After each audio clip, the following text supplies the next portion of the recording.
I'm gonna drop my knee on his arm. And my right leg is gonna come back, and I'm gonna go around his head, and I'm gonna grab my own arm. So my right leg comes back, and I lock my arms around his head. Now I'm keeping his arm here, tight as I can physically get it. Okay? Tight as I can physically get it. And then I'm gonna clock and pull him up into my arm and guillotine. And then we're gonna break down more details on how to do this right, how to get your grip right. So I'm here, I lock my grip, and I'm gonna start moving my leg backwards and pulling him up. He keeps coming, and get my tap. Okay? All right. Let's just talk right now about the overhook. Okay? The arm and guillotine, I always like this teaching tool. You gotta visualize this as you're seeing it. Okay? If you have an arm and guillotine, that means you have an arm lassoed around my head and arm. The choke goes from armpit to the neck. So if my arm, if you're choking me and my arm is down, that bar is going here. So if I turn my head, that's your choke. That's not a choke. It's like cranky feeling. You keep this arm high, now that bar goes right across my neck into my armpit.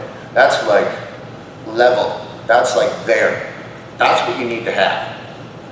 Okay? And you need to exaggerate it if you want it down every time. And which means you need to pull on that arm up. Okay? So how I do this is the inside of my elbow, that little elbow knot, I reach, when I do my overhook, I pinch that. I pinch it hard against his arm. Okay, so when I drill this on guys, I have them lock the overhook and I pinch this and I have them just kind of move.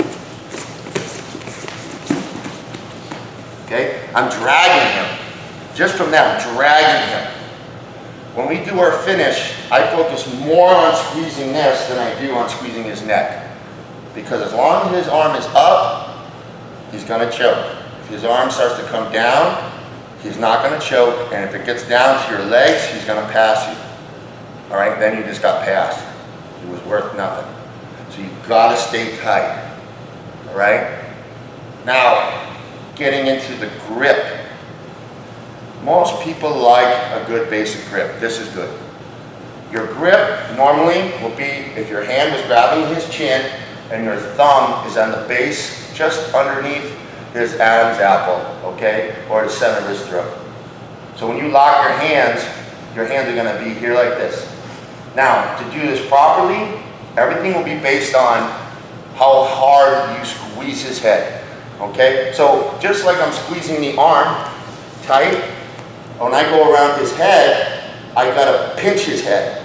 That will help me to control his head and force it into the choke. If you're just like this and your elbow's away, you gave him so much room to survive and turn his head and try to survive and get and lift the choke. You've got to pinch both elbows. So I'm pinching here, and I grab my hands like now, pinching here. So elbows tight, okay? The other part is you don't want your shoulder all like this, like a side chest pose or a peacock, okay? You want that grandma posture, okay? So when I have this choke, my shoulder has got to cover the back of his neck. So how do I test that to know where I'm at? I put my chin on his shoulder. If my chin is on his back and his shoulder, that means I'm down. If I'm like this, he's going to crane his head out.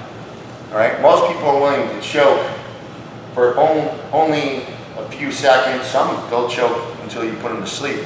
So in that time period, they're fighting their butt off to get out. So you can't give any space, especially when you're falling back and giving up position for a finish.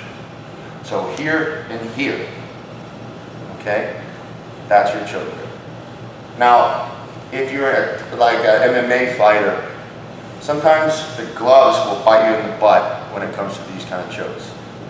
Okay, my suggestion is go to an S grip, which is really funky, really funky. Okay, so my arm If he's still tight around the neck, I'm gonna go a little deeper, so my forearm's in the throat, and I'm gonna lock my S grip. So the arm that's down is kind of here. And now I'm pinching tight on his head. And what this does, it allows me to hold his arm way tighter. And it keeps my fingers protected so he can't try to fight my grip. When you do a finger roll S grip, and you're like this, the reason why that's so great is that he has no fingers to grab. If you're here in a choke, he's got fingers. If he could get free and get to your fingers, that's what he's gonna do. You're gonna pull your hands apart. So even though this grip is 100% correct, you can do it that way, and I do use it. So is the S grip. You just go a little deeper, and you just hug. It allows you to really squeeze the head and arm a little tighter.